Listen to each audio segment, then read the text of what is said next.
They left her there like a broken relic, discarded in a decaying nursing home where the walls smelled of regret and forgotten dreams. But what her ungrateful daughter didn't know, what nobody knew, was that Evelyn Hartwell wasn't just any 78-year-old woman deteriorating in room 214. She was a ghost from America's darkest hours, a CIA operative who had danced with death in the shadows of the Iron Curtain, who had loved a Russian double agent, and who had been betrayed so completely that it cost her everything she held dear. For 40 years she searched. For 40 years she waited. And now, in this God-forsaken place where society dumps its elderly and forgets them, she had finally found him.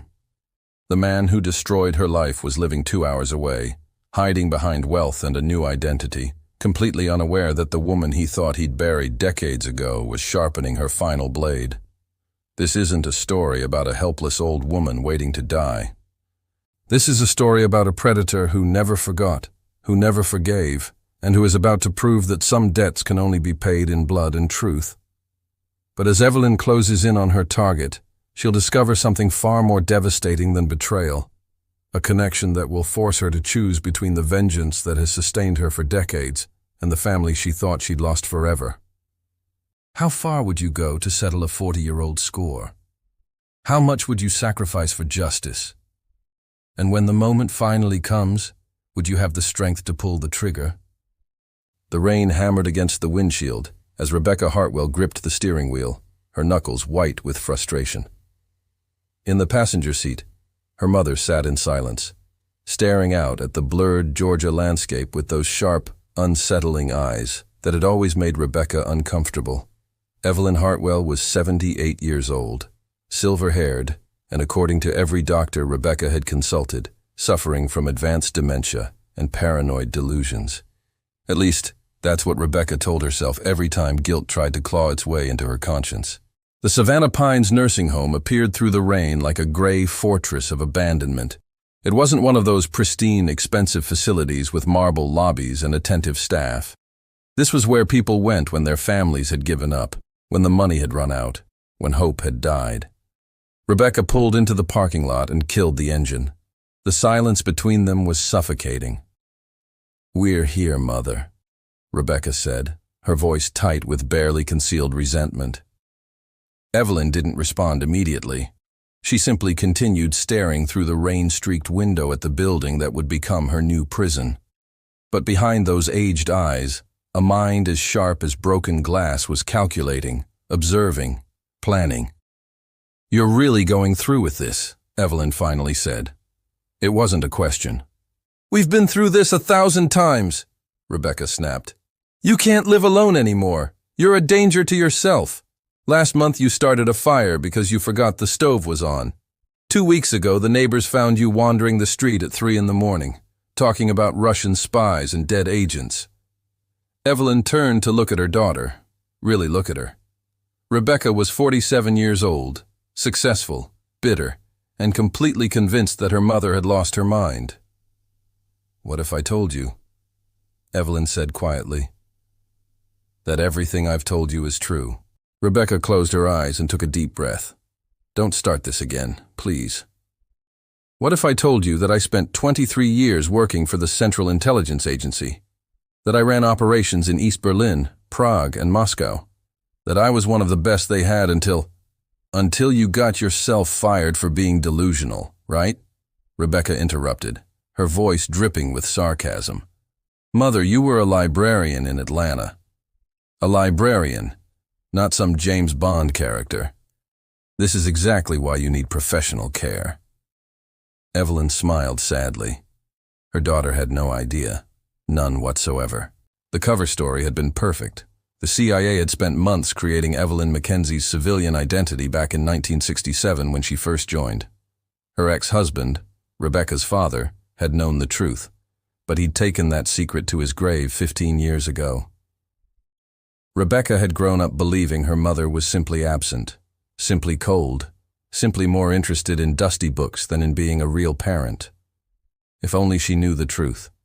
If only she knew about Budapest in 1974, about the double agent Evelyn had fallen in love with, about the night everything went to hell. A nursing home attendant with tired eyes and a fake smile appeared with a wheelchair. Rebecca practically leaped out of the car, eager to complete this transaction and return to her comfortable life in Atlanta. As they wheeled Evelyn through the sterile corridors of Savannah Pines, she observed everything. The security cameras positioned every 20 feet, the electronic locks on the exit doors, the staff members who looked overworked and underpaid, the residents who shuffled through the halls like ghosts waiting for death. This would do nicely. Her room was small, spartanly furnished, with a single window overlooking the parking lot. Rebecca stayed for exactly 17 minutes, making awkward small talk while unpacking Evelyn's meager belongings. There were no family photos, no mementos of a life well lived, just clothes, a few books, and a locked metal box that Rebecca didn't bother asking about. "I'll visit when I can," Rebecca lied, already backing toward the door. "They have activities here. You'll make friends." Evelyn nodded, playing the role of confused, defeated old woman to perfection. "Thank you, dear." The moment Rebecca left, Evelyn's entire demeanor shifted. She moved to the window and watched her daughter's car disappear into the rain. Then she opened the metal box. Inside were items that would have shocked Rebecca into silence. A satellite phone, an encrypted laptop, 3 passports under different names, $10,000 in various currencies, and a photograph that Evelyn had carried for 40 years. The photograph showed a man in his early 30s, devastatingly handsome, with ice blue eyes and a smile that had once made Evelyn forget every rule, every protocol, every warning her superiors had given her. Viktor Sokolov, her lover, her betrayer, her target. Evelyn sat on the narrow bed and closed her eyes, letting the memories wash over her like ice water. Berlin, 1976. She had been running intelligence operations in the Soviet sector, recruiting assets, stealing secrets, dancing on the razor's edge between life and capture. Viktor had been her Soviet counterpart, a KGB officer who was supposed to be her enemy. But somewhere between dead drops and midnight meetings, they had fallen into something dangerous and intoxicating. For 8 months, they played the most deadly game imaginable. They exchanged information. They fell in love. They planned an impossible future together. And then came the night that destroyed everything. Viktor had promised to defect. He had promised to bring with him intelligence that would cripple Soviet operations in Western Europe. Evelyn had staked her entire career on him, convinced her superiors that he was genuine. The trap was sprung in Prague. Evelyn and her partner, Daniel Mackenzie, met Viktor at the designated safe house. But Viktor hadn't come to defect. He had come to destroy them. The KGB ambush killed Daniel instantly. Evelyn barely escaped with her life, carrying a bullet wound in her shoulder, and the knowledge that the man she loved had set them up. When she returned to Langley, her career was over. She was interrogated for months, suspected of being a double agent herself. Eventually, they concluded she had simply been naive, foolishly seduced by a professional manipulator. She was quietly pushed into early retirement, given her librarian cover as a permanent identity, and told to disappear. For 40 years, she had lived with that failure. For 40 years, she had searched for Viktor Sokolov, convinced he was still alive, convinced that one day she would find him and make him pay for Daniel's death. And 6 months ago, she had finally found him. A chance encounter with an old CIA contact, a slip of information, a photograph from a Charleston Society page. Viktor Sokolov was alive and well, living under the name Victor Harlow, a wealthy import-export businessman with a mansion on the South Carolina coast. He thought he was safe. He thought he had escaped his past. He was wrong. Evelyn opened her laptop and logged into the encrypted network she had maintained for decades. Her contacts were old, but still functional. Former agents who owed her favors. Intelligence analysts who remembered when she had been legendary. Hackers who appreciated her particular skill set. Within minutes, she had confirmation. Victor Harlow would be attending a charity gala in Charleston in 3 weeks. Public event. Multiple witnesses. Security, but not overwhelming. Perfect. Evelyn smiled, and for a moment, She looked exactly like the predator she had been trained to be, the predator she still was. Savannah Pines. Nursing home thought they were housing a confused old woman. They had no idea they were harboring a ghost from the Cold War, a trained killer, and a woman who had been waiting 40 years for this moment. A knock on her door interrupted her planning. A young man in scrubs entered, pushing a medication cart. He was in his mid-20s, African-American, with kind eyes and an easy smile. "Mrs. Hartwell, I'm Marcus, one of the night shift nurses. Just wanted to introduce myself and make sure you're settling in okay." Evelyn assessed him in seconds. Good-natured, observant, someone who actually cared about the residents, potentially useful. "Thank you, Marcus," she said, allowing her voice to tremble slightly. "I'm still adjusting. It's all very overwhelming." "I understand," Marcus said gently. "If you need anything at all, you just let me know. I'm here Tuesday through Saturday nights." As Marcus left, Evelyn made a mental note. Having an ally on the night shift could prove invaluable. Young people were so easy to manipulate when you knew which strings to pull. That night, as the nursing home settled into darkness and the sounds of elderly residents filled the halls, Evelyn lay awake, her mind sharp and focused. 3 weeks. That's all she needed. 3 weeks to prepare, to plan, to position herself for the confrontation she had been dreaming about for 4 decades. Viktor Sokolov had thought he could betray her and live happily ever after. He was about to learn that some women never forget, never forgive, and never stop hunting. The game was back on, and this time, Evelyn would write the ending.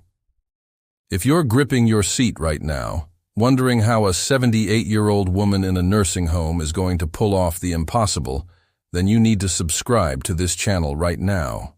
Hit that like button, leave a comment telling us what you think of Evelyn's story so far, and share this video with someone who loves incredible true stories. Because what happens next will shock you to your core. Evelyn is about to transform this nursing home into her personal operations base, and the methods she'll use are nothing short of brilliant. Trust me, you don't want to miss what's coming in the next chapter. The first week at Savannah Pines, Evelyn played her role perfectly. She shuffled slowly through the hallways. She ate her meals in the common dining room with trembling hands. She attended the pathetic craft activities where residents made construction paper flowers and pretended life still had meaning. But at night, when the facility quieted and the overworked staff focused on their rounds, Evelyn became someone else entirely. Marcus, the night nurse, was her first recruitment. Not that he knew he was being recruited. It started innocently enough. Evelyn mentioned that she couldn't sleep, that the nightmares from her delusional stories kept her awake.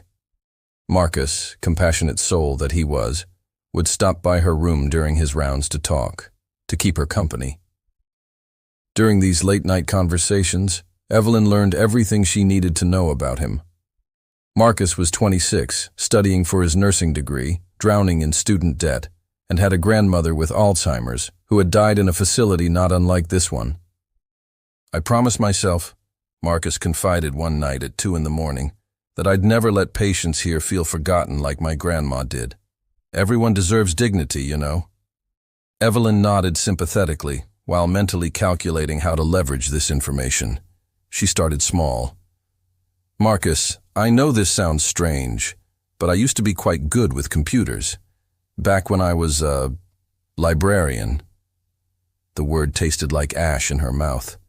"Would it be possible to use the facility's computer occasionally? To email my daughter, perhaps write some memoirs?" Marcus hesitated. Computer access was technically restricted, but looking at this sweet old lady who just wanted to connect with her ungrateful daughter, how could he say no? "Tell you what," Marcus said conspiratorially, "I'll log you into the staff computer in the break room during my shift. Just don't tell anyone, okay? And only for an hour or so." Perfect.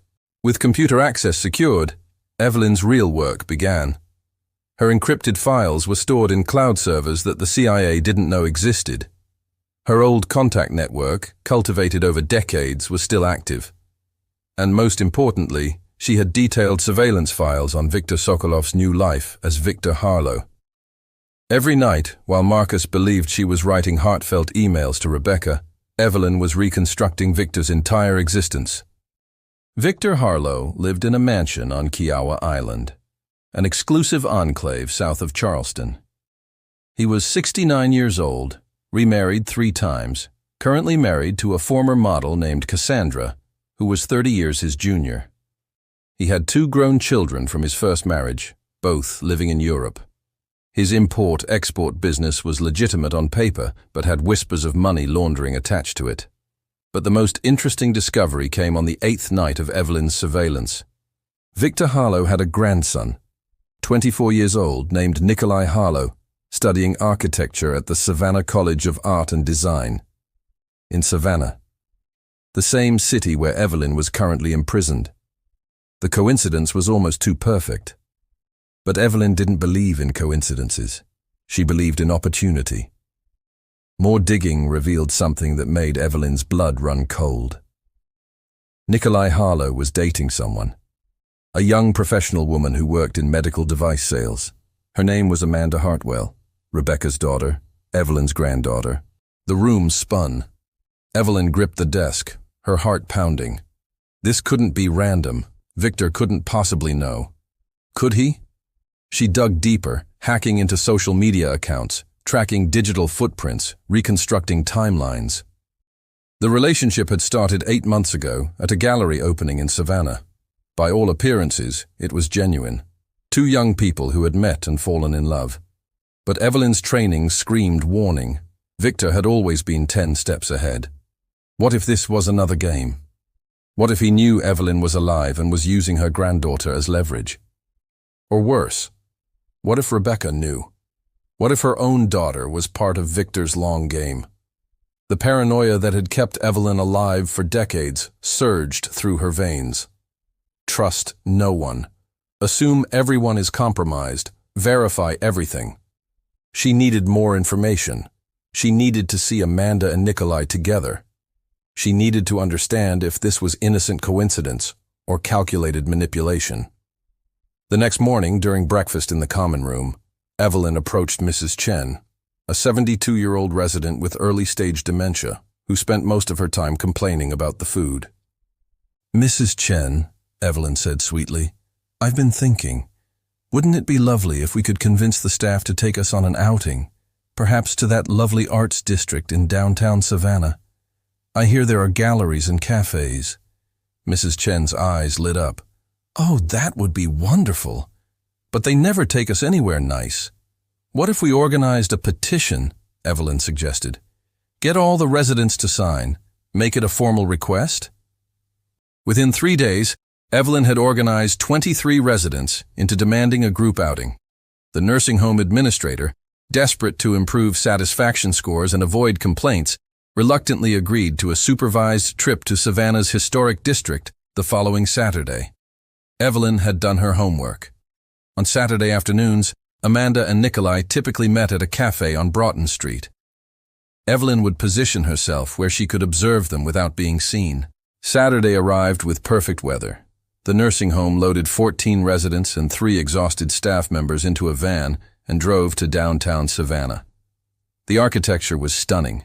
Antebellum mansions, oak trees dripping with Spanish moss, cobblestone streets that whispered of history. While the other residents wandered through a predetermined route of shops and galleries, Evelyn feigned exhaustion and asked to rest at an outdoor cafe. The staff member assigned to watch her, a young woman named Jessica, was more interested in her phone than in monitoring a supposedly harmless old lady. And then Evelyn saw them. Amanda was beautiful, 23 years old, with Rebecca's sharp features but softer eyes. She was laughing at something Nikolai had said. Nikolai was tall, lean, with his grandfather's ice-blue eyes and that same dangerous charm. Evelyn's heart clenched. Amanda had no idea she was dating the grandson of the man who had destroyed her grandmother's life. And watching them together, seeing their genuine affection, Evelyn realized with crushing certainty that this was no plot. This was fate's cruelest joke. Her mission, had just become infinitely more complicated. Because destroying Victor would inevitably hurt Amanda. And despite 40 years of emotional distance, despite the dysfunction and the secrets and the lies, Amanda was still her granddaughter. As Evelyn watched them, her encrypted phone buzzed in her pocket. A message from one of her old contacts.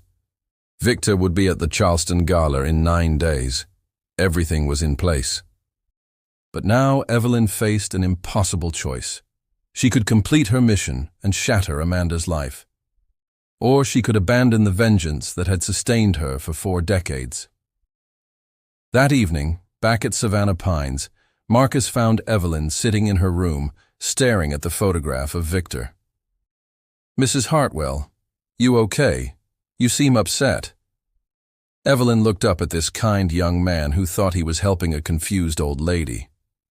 "Marcus," she said quietly, "have you ever wanted something for so long that it became who you are? And then discovered that getting it might destroy everything you have left?" Marcus sat down, his expression concerned. "That's pretty deep for a Tuesday night. Want to talk about it?" Evelyn almost laughed. If only he knew. If only any of them knew. "Tell me," she said instead, "do you believe people can change? That someone who did terrible things decades ago might deserve a second chance?" "I think," Marcus said carefully, "that people are complicated. We all make mistakes, some bigger than others. But I also think that some actions can't be undone. Some debts can't be forgiven." Evelyn nodded slowly. Wise words from someone so young.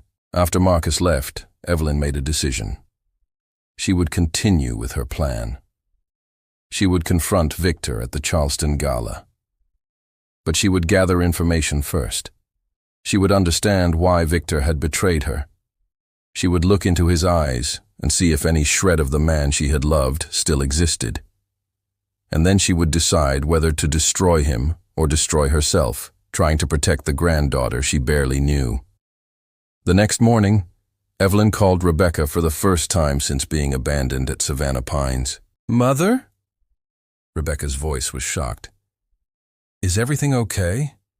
Did something happen?" "I need to talk to you about Amanda," Evelyn said.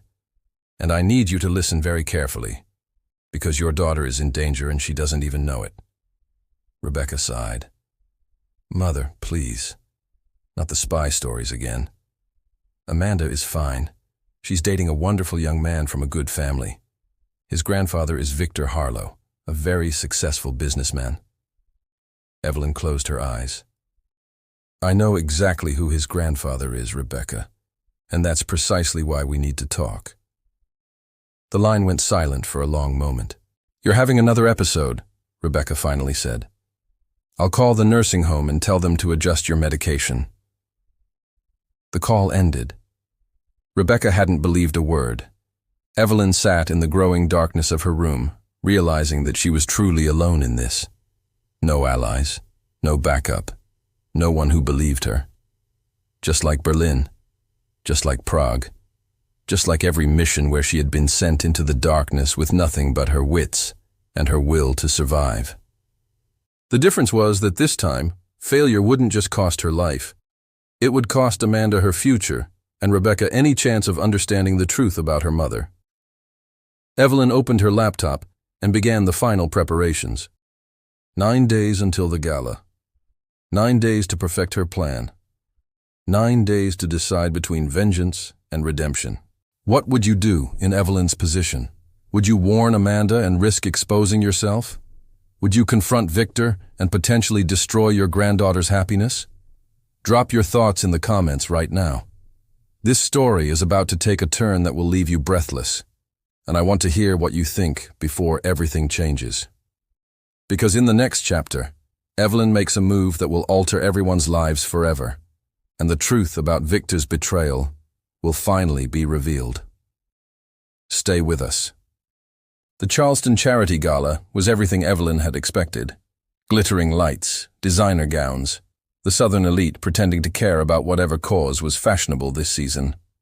The event was held at the Gibby's Museum of Art, A stunning building in the heart of Charleston's historic district. Getting there had been the easy part.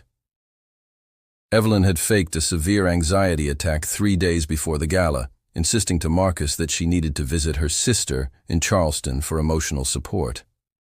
Marcus, still unaware he was being manipulated, had helped Evelyn coordinate a temporary medical leave. The nursing home, desperate to avoid liability and overwhelmed with more critical patients, had approved a 3-day absence with minimal oversight. Now Evelyn stood across the street from the museum, wearing an elegant black dress she had purchased decades ago for embassy functions. Her silver hair was styled perfectly. Her makeup was subtle but effective. At 78, she could still turn heads when necessary. More importantly, she was armed. Not with a gun. Security at the event would detect that. But with something far more deadly: information. The evening was unseasonably warm for November. Charleston's famous humidity hung in the air like a wet blanket. Evelyn watched the parade of expensive cars disgorging their wealthy passengers. She was looking for one particular vehicle, and then she saw it. A black Mercedes, sleek and expensive. The driver opened the rear door and Viktor Sokolov stepped out. Except he wasn't Viktor anymore. He was Victor Harlow, 69 years old, silver-haired, still devastatingly handsome in his tuxedo. His current wife, Cassandra, emerged beside him in a dress that cost more than most people's monthly rent. Evelyn's heart hammered in her chest. 40 years of searching, of plotting, of imagining this moment. And now it was here. She waited 15 minutes before entering the museum. The gala was in full swing. Chamber music floated through marble halls. Champagne flowed. The Charleston elite exchanged gossip and wrote checks they would never miss. Evelyn moved through the crowd like a ghost, drawing no attention. She had always been good at being invisible when necessary. She positioned herself near the auction tables, close enough to observe Victor, but far enough to remain unnoticed. He was holding court with a group of businessmen, telling some charming story that had them all laughing. The same charisma that had seduced her in Berlin was still there, polished and refined by decades of practice. Evelyn felt something twist in her chest. Not love. That had died in Prague. But something else. Recognition. They had been equals once, two predators dancing in the shadows of the Cold War. Whatever he had become, she remembered what he had been. She waited until Victor stepped away from his group, heading toward the restrooms. In the quieter hallway, away from the crowd, Evelyn moved. Victor. He froze, not turned, not startled. Frozen, like a deer sensing a wolf. Slowly, he turned around. And when his ice-blue eyes met hers, Evelyn saw everything she needed to see. Shock, recognition, an unmistakable fear. Evelyn. Her name came out as barely a whisper. You're dead. Disappointed? Evelyn moved closer. I know the feeling. I spent 40 years thinking you had gotten away with murder. Victor glanced around, ensuring they were alone. His composure was returning, that legendary KGB training reasserting control. I don't know what you think you know, he said carefully, but I'm not the man you remember. My name is Victor Harlow. I'm an American citizen. I've lived here for 35 years. Living a lie, Evelyn said. Just like you taught me to do. But we both know who you really are, Victor. And we both know what you did in Prague. Pain flashed across his face, so quickly she almost missed it. Prague, he repeated softly. You think I wanted that to happen? You think I planned for Daniel to die? You set the trap, Evelyn hissed. You promised to defect. You brought us to that safe house. The KGB was waiting. Daniel died in my arms. The KGB was waiting because they found out about us. Victor's voice rose, then he forced it back down. They knew I was compromised. They knew I was in love with you. They gave me a choice, bring you in or watch my entire family disappear into the gulag. Evelyn stared at him, trying to detect the lie. but Victor's eyes were filled with something that looked dangerously like truth. My mother, Victor continued, his voice breaking slightly. My sister. My nephew, who was 4 years old. The KGB had them all. They said if I didn't deliver you and your partner, my family would be tortured and killed. So yes, I set the trap. And yes, I've lived with that guilt every single day for 40 years. You expect me to believe that? Evelyn demanded. You expect sympathy? I expect nothing, Victor said. I know what I did. I know what I am. But I'm telling you the truth, Evelyn. I was as trapped as you were. We were both pawns in a game neither of us could win. Daniel is dead because of you. Daniel is dead because of the Cold War, Victor shot back. Because of governments that used people like us and threw us away when we became inconvenient. I didn't pull the trigger, Evelyn, but I've pulled that trigger in my mind every day since Prague. Evelyn wanted to hate him, needed to hate him. But looking into his eyes, she saw the same haunted look she saw in her own mirror every morning. What happened to your family? She asked quietly. I got them out, Victor said. After Prague, the KGB released them as payment for my service. I defected 2 years later, bringing enough intelligence to buy my way into American protection. The CIA gave me a new identity, and I've been Victor Harlow ever since. And you just moved on? Built a new life? Got rich? What else was I supposed to do? Victor asked. Kill myself? I tried that. Twice. But I was too much of a coward to follow through. So I built a life out of the ashes and tried to become someone who might deserve to exist. They stood in silence, two ghosts from a war that officially ended decades ago but had never really stopped for people like them. Why didn't you look for me? Evelyn asked. The question surprised her. She hadn't meant to ask it. I did, Victor said, for years, but the CIA had you in deep cover. By the time I found your trail, I assumed you wanted nothing to do with me. Can you blame me? No, Evelyn admitted. I wanted you dead. And now? Now that you found me, what happens next? Evelyn reached into her purse and pulled out a photograph. Amanda and Nikolai, taken just days ago in Savannah. Victor stared at the image, his face draining of color. That's my grandson. And that woman, she looks like my granddaughter, Evelyn said. Rebecca's daughter. Your grandson is dating my granddaughter, Victor. They're in love.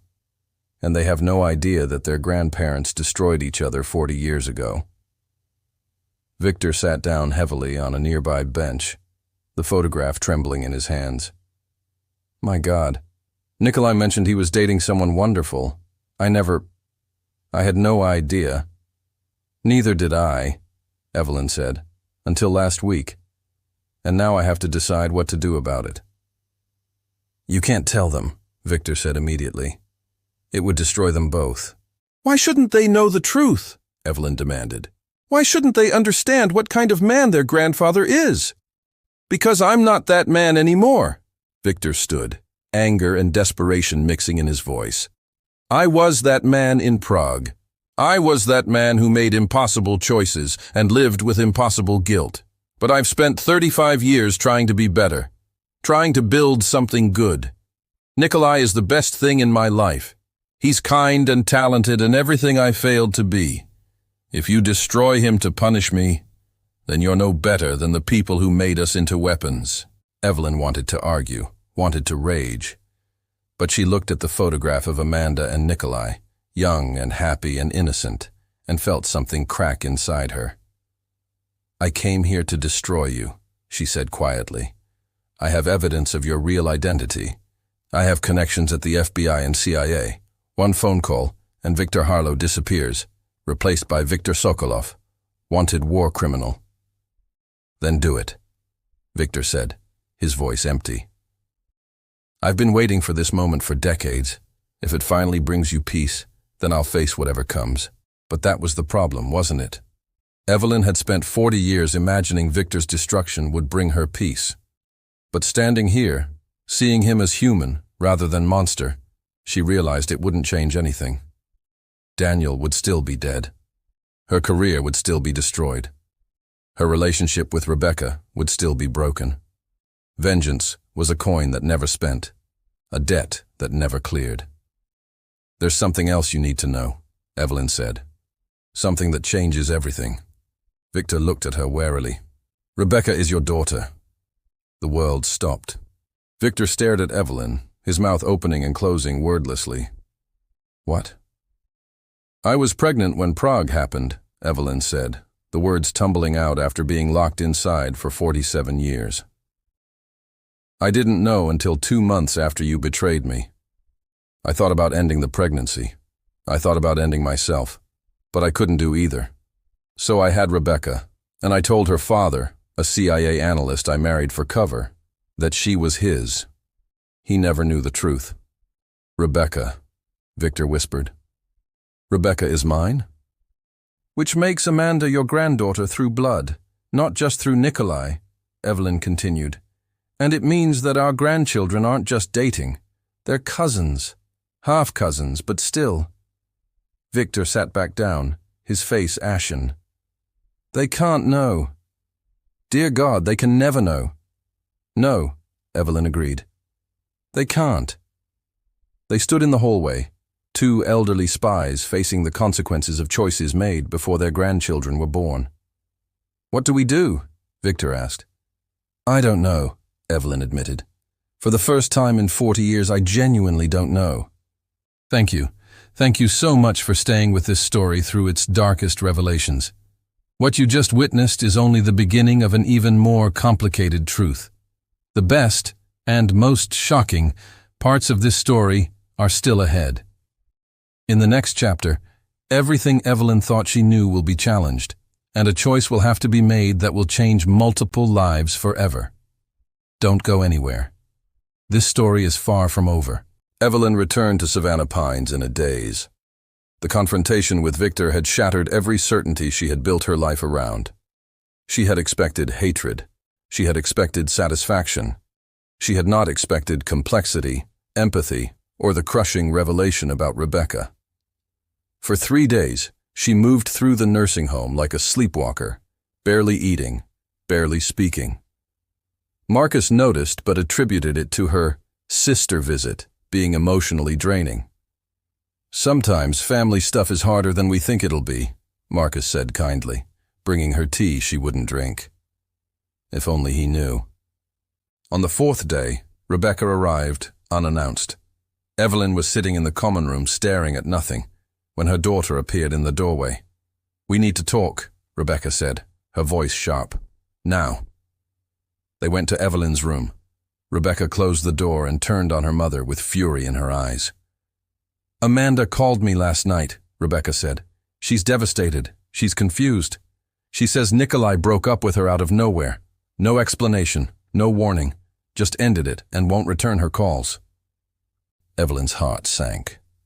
Victor had told his grandson. Despite agreeing to keep the secret, he had told Nikolai something that made him end the relationship. "And then," Rebecca continued, "I get a call from Victor Harlow himself, a man I've never spoken to. He tells me that there are complications with Amanda dating his grandson. Family complications that require discretion and sensitivity. He was vague, polite, but there was something in his voice that terrified me." Rebecca pulled a chair close to her mother, her eyes searching Evelyn's face. "Mother, what the hell is going on? And don't you dare tell me this is one of your delusions. Victor Harlow knows something about our family, and I think you know what it is." Evelyn had spent 47 years lying to her daughter. 47 years maintaining the perfect cover of the boring librarian, the distant mother, the woman who simply didn't care enough to be present. The weight of those lies suddenly became unbearable. "Sit down, Rebecca," Evelyn said quietly, "because what I'm about to tell you is going to change everything you think you know about me, about yourself, and about your father." For the next 2 hours, Evelyn told her daughter the truth. Everything. Her recruitment into the CIA in 1967, her training at Camp Peary, her posting to Berlin, the operations, the danger, the constant fear, Viktor Sokolov, the love affair that violated every protocol, Prague and the betrayal, Daniel's death, her pregnancy, the decision to keep Rebecca and build a cover life. Rebecca listened in stunned silence, her face cycling through disbelief, anger, shock, and something that might have been awe. "You're telling me," Rebecca said slowly, "that you weren't a librarian. You were a spy, an actual CIA operative." "Yes. And Viktor Sokolov, now Victor Harlow, is my biological father." "Yes. Which makes Amanda and Nikolai half-cousins," Evelyn finished. "The relationship can't continue, not with that genetic connection." Rebecca stood up and paced the small room, her hands shaking. I can't. This is insane. Why didn't you ever tell me?" "Because it was safer if you didn't know," Evelyn said. "Because my cover had to be perfect. Because I was protecting you from a world you should never have been part of." "Protecting me?" Rebecca's voice rose. "You were absent my entire childhood. Every school play, every birthday, every moment I needed a mother, you weren't there. And now you're telling me it was because you were off being James Bond?" "I was protecting American interests during the Cold War," Evelyn said. "I was preventing Soviet expansion. I was saving lives. But not mine," Rebecca said bitterly. "You saved everyone except your own daughter." The accusation hung in the air like poison gas. "You're right," Evelyn said quietly. "I failed you as a mother. I chose the mission over you again and again. I told myself it was for your safety. But the truth is, I was addicted to the work. I was good at being a spy. I was terrible at being a mother."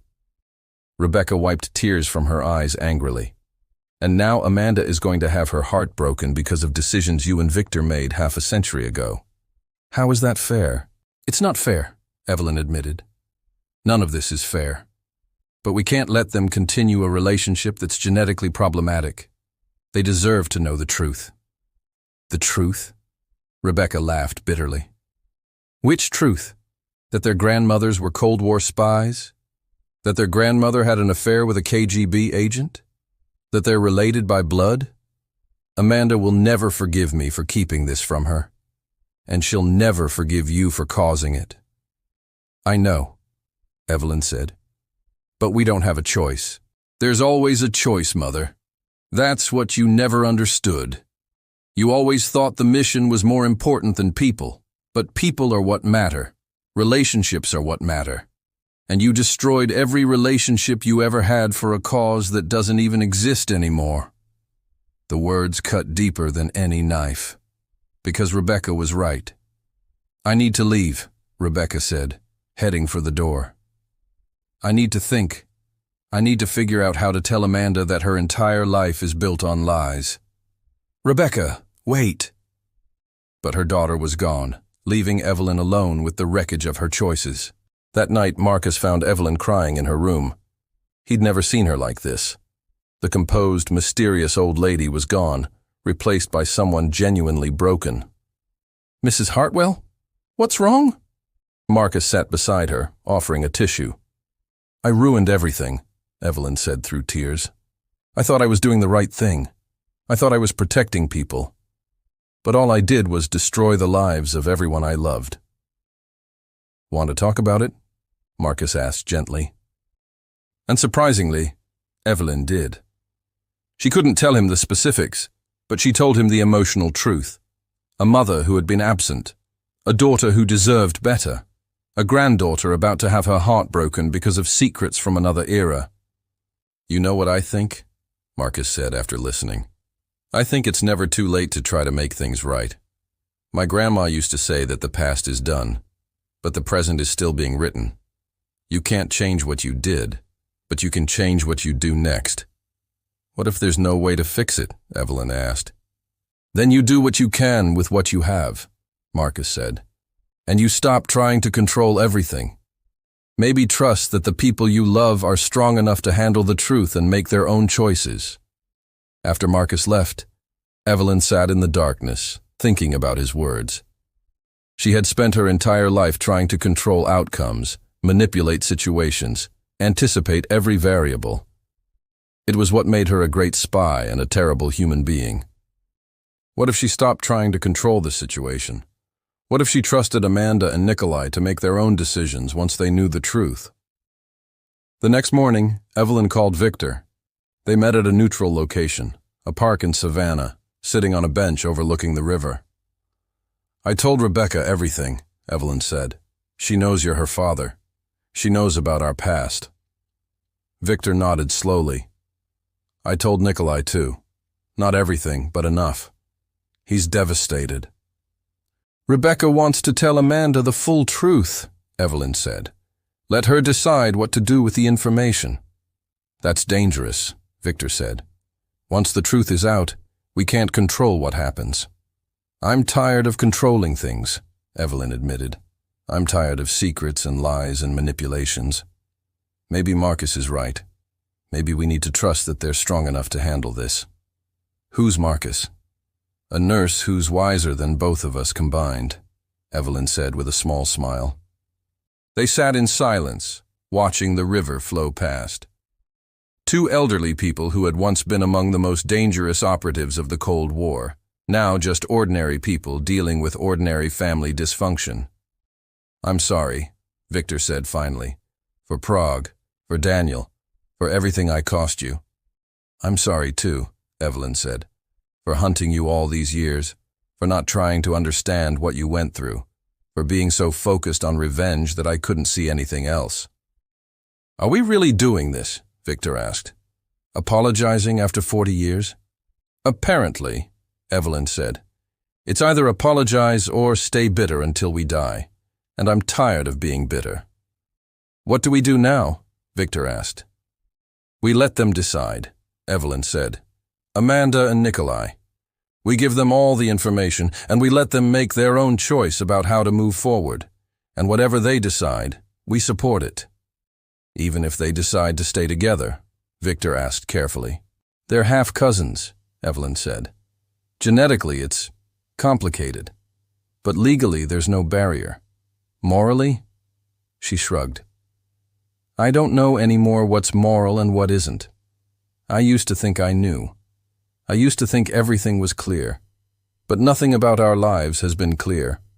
"No," Victor agreed. "Nothing has been clear." That evening, they arranged a meeting. Evelyn, Victor, Rebecca, Amanda, and Nikolai. A hotel conference room in Savannah, neutral territory, where no one had home advantage. Amanda arrived looking confused and angry. Nikolai looked devastated. Rebecca looked like she was walking to an execution. "Okay," Amanda said, crossing her arms. "What's this about? Why did Nikolai break up with me? Why are you two here?" She gestured at Evelyn and Victor. Evelyn took a deep breath. "Because your grandfather and I have a history that affects both of you, and you deserve to know the truth before you make any decisions about your relationship." For the next hour, they told the story. Evelyn and Victor trading off, filling in gaps, correcting each other's memories.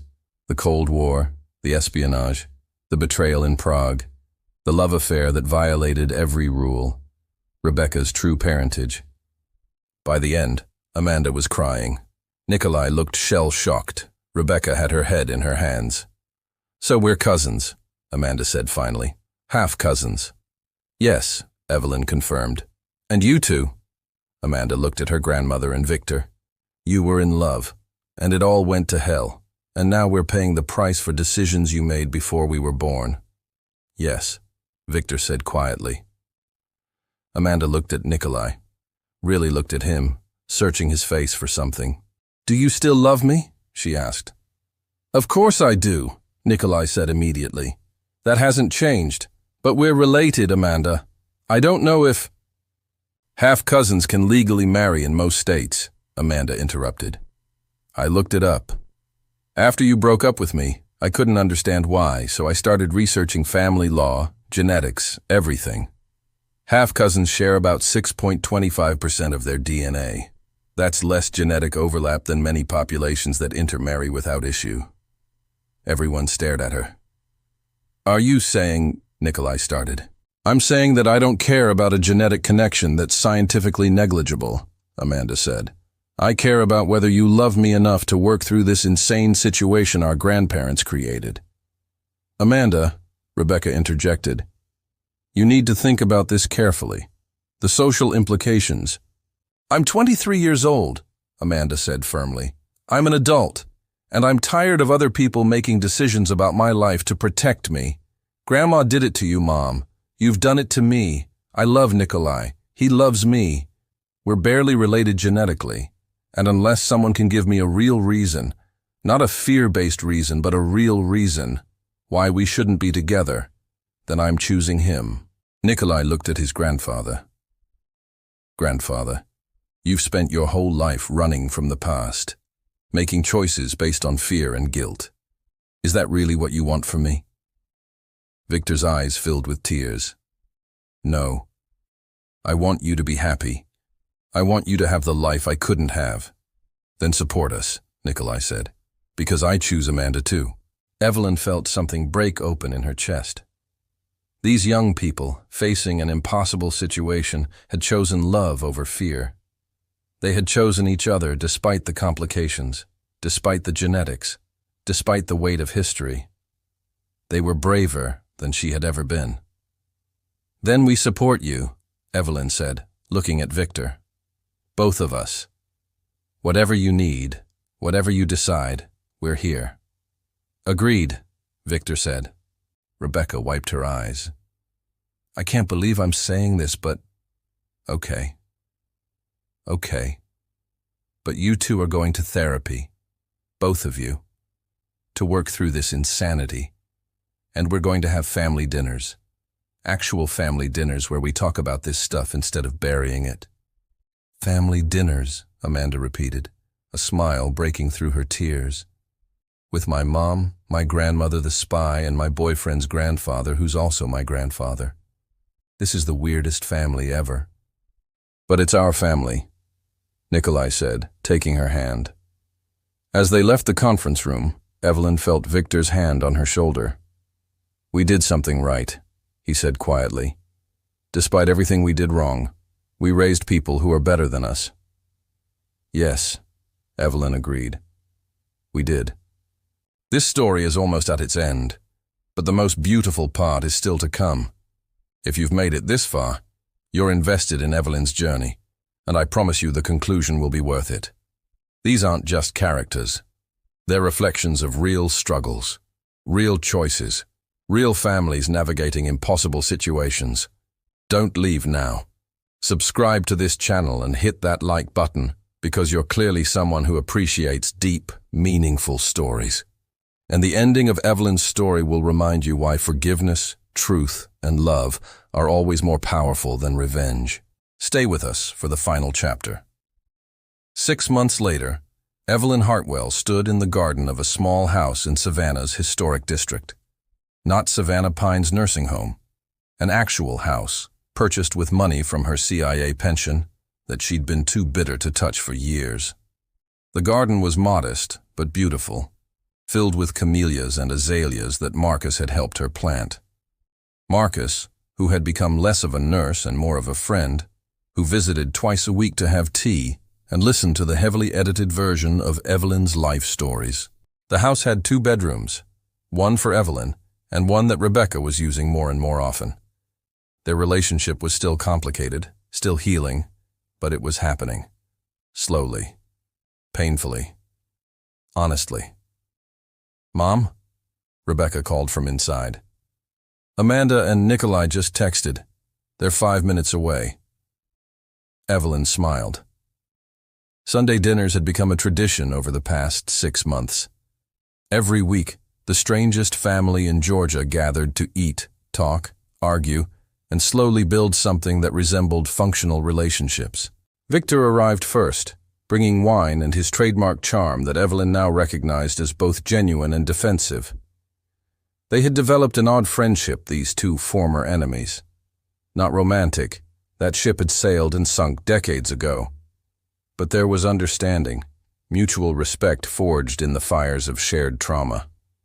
Evelyn, Victor greeted her with a kiss on the cheek. The garden looks magnificent. Marcus's work more than mine, Evelyn admitted. I'm still learning to grow things instead of destroy them. Victor laughed. Aren't we both? Amanda and Nikolai arrived together, holding hands, looking happy and settled in a way that made Evelyn's heart ache with joy. They had been through couples therapy, family therapy, and probably invented a few new types of therapy along the way. But they had stayed together, worked through the complications, and were now planning a small wedding for the following spring. A wedding that would be the most unusual family gathering in history. Over dinner, Rebecca's homemade lasagna, which was surprisingly good, they talked about normal things. Amanda's promotion at work, Nikolai's architectural project, Rebecca's dating life, which was hilariously disastrous, Victor's attempts to learn smartphone technology. I still don't understand Instagram, Victor complained. Why do people need to photograph their food? Says the man who took 17 pictures of his salad last week, Nikolai teased. As Evelyn watched them laugh and bicker and tease each other, she felt something she hadn't experienced in decades. Peace. After dinner, as they sat on the porch watching the Spanish moss sway in the evening breeze, Amanda pulled out an envelope. Grandma, I have something for you, she said, handing it to Evelyn. Inside was a photograph, not one of Evelyn's old intelligence photos, but something new.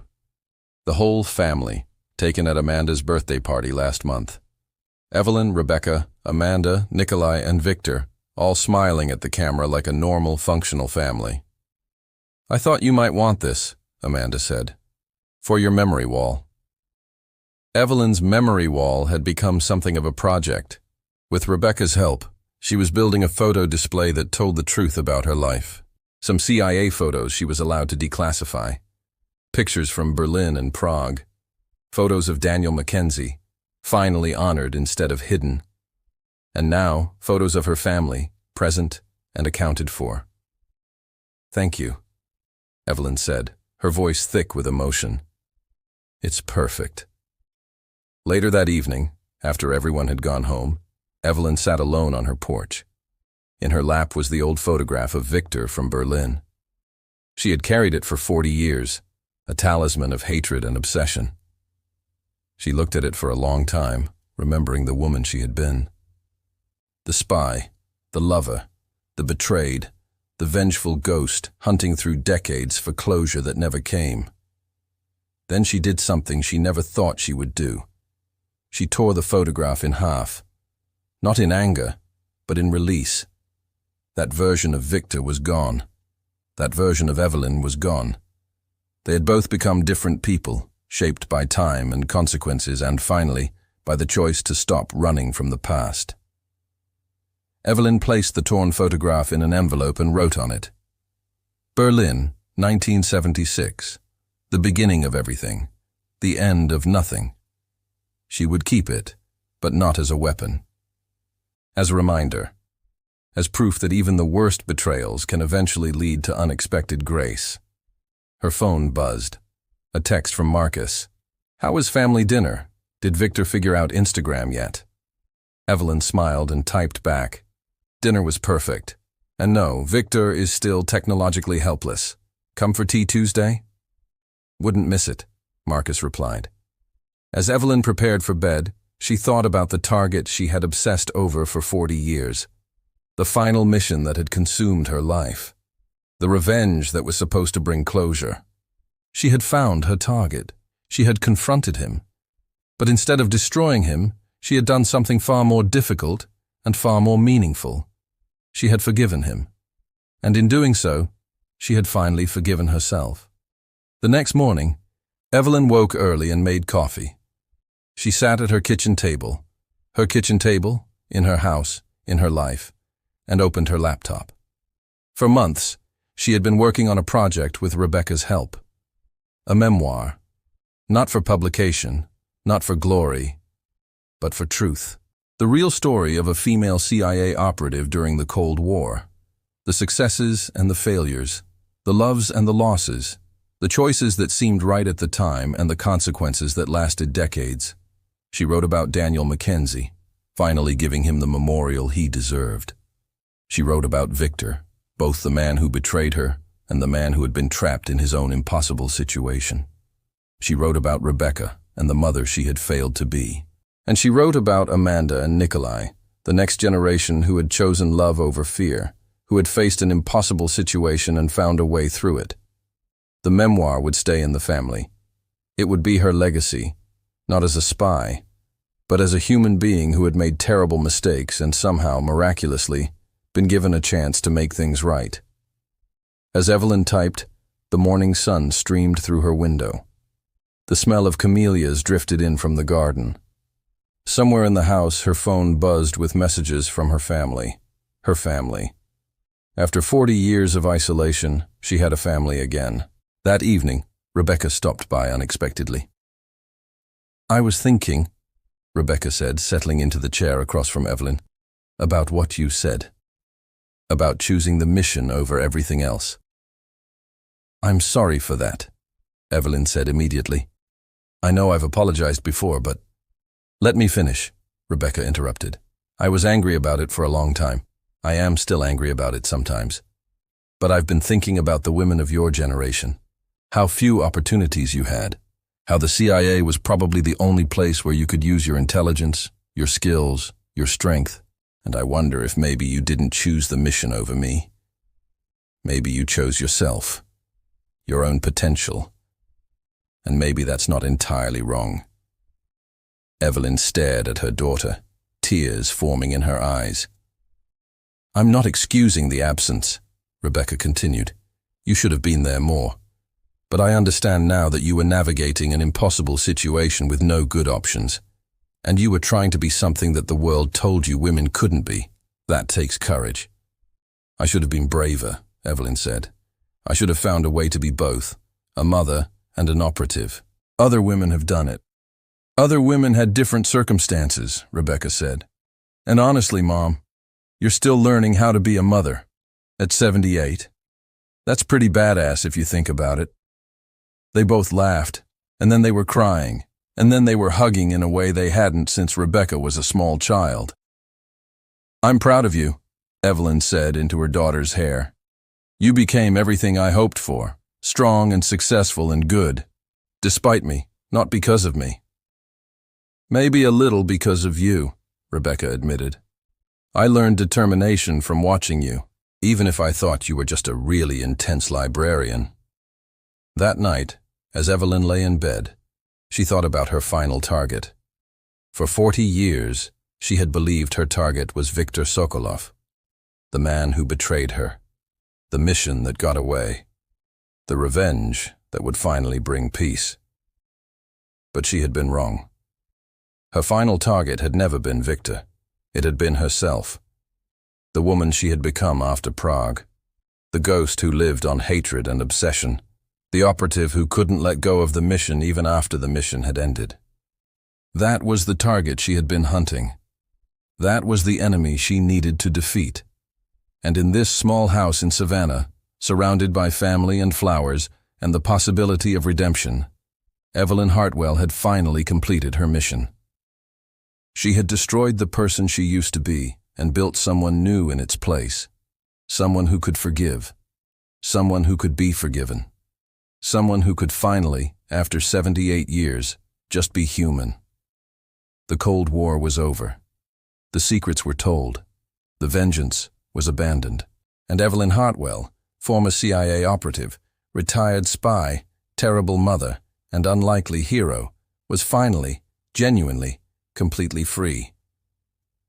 What an incredible journey this has been, from abandonment to redemption, from vengeance to forgiveness, from isolation to family.